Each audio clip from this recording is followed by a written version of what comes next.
गरिमा अग्रवाल आप सभी का वंदन करती हूँ, अभिनंदन करती हूँ। आज हम आपके लिए लेकर आए हैं कीड़ी नगरी की एक और बहुत ही सुंदर कहानी। प्राचीन समय की बात है, एक नगर में एक सेठ रहता था।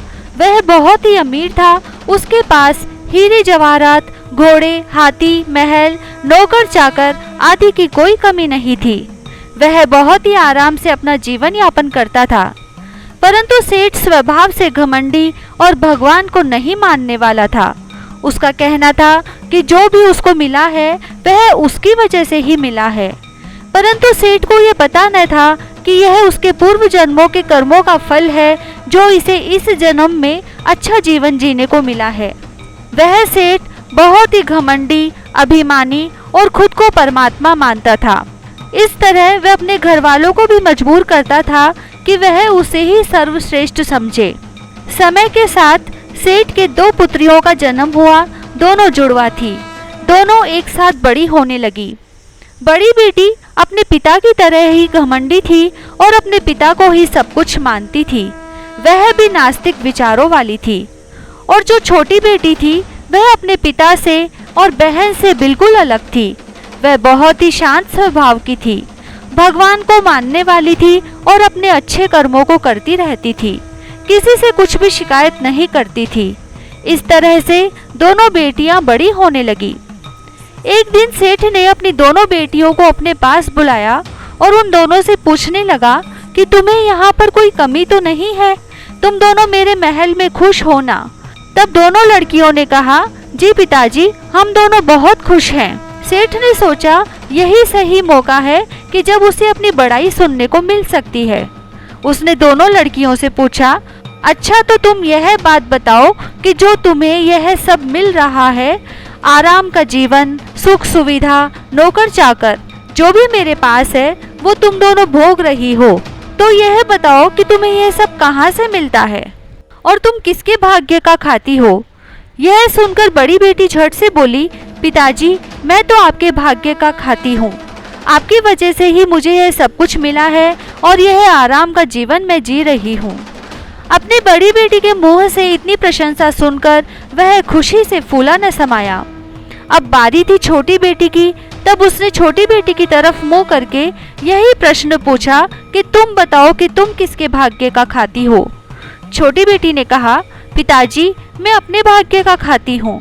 जो भी मुझे सुख मिलता है मेरे भाग्य के अनुसार ही मिलता है। मेरे कर्मों की वजह से यह सब कुछ मुझे मिलता है। जो भी मेरे साथ हो, चाहे अच्छा हो या बुरा हो, वह मेरे भाग्य से ही मिलेगा। यह बात सुनकर सेठ को गुस्सा आ गया। सोचा इसे सबक सिखाना ही होगा।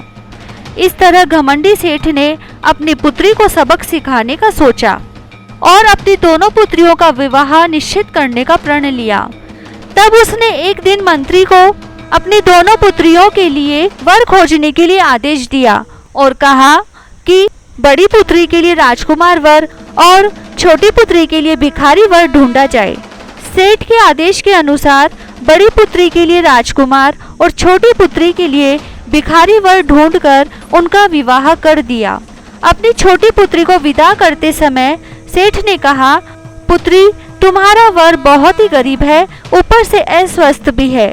बेटी ने इस पर कहा, पिताजी, मेरे भाग्य में जो था वह मुझे मिला।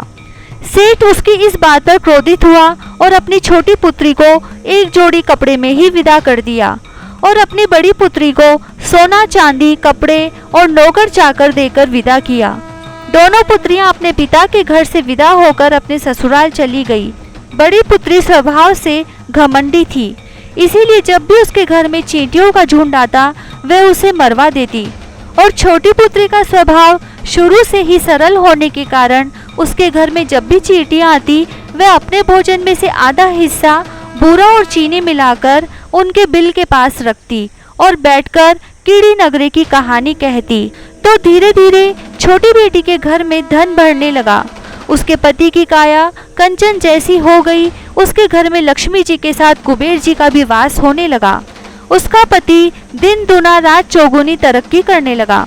कुछ ही महीनों में उसका पति सेठ कहलाने लगा। इधर बड़ी बेटी को चींटी मारने का श्राप लग गया और उसके पति को कोढ़ निकल आया। वह भी बीमार रहने लगी। उसके घर का धन वैभव सब धीरे धीरे समाप्त होने लगा। उसके सास ससुर बहू को अपशगुन मानने लगे। इधर सेठ सोच रहा था कि अब तो छोटी बेटी को सब समझ आ गया होगा, अब तो मेरा जरूर गुणगान करेगी। यह सोचकर अपने आदमियों को दोनों बेटियों को बुलाने के लिए भेजा। दोनों बेटियां अपने पिता के घर आई। अपनी दोनों बेटियों को देखकर सेठ हैरान हो गया, क्योंकि बड़ी बेटी बहुत ही गरीब अवस्था में थी और ऊपर से अस्वस्थ भी थी, और छोटी बेटी की काया कंचन जैसी चमक रही थी, ऊपर से वह गहनों से लदी थी। अब सेठ को समझ में आ गया कि सब अपने अपने भाग्य से और अपने बीते कर्मों के फल का खाते हैं, और उसने अपनी छोटी बेटी से माफी मांगी। इस प्रकार आप जब भी चींटियां देखें तो छोटी बेटी की तरह मीठी रोटी का चूरमा या आटे में शक्कर मिलाकर डालें। चींटी की कहानी सुने, कीड़ी नगरी की कहानी सुने। ऐसा 7 दिनों तक लगातार करने से आपके घर में लक्ष्मी जी के साथ कुबेर जी का भी वास होगा। जय श्री राधे।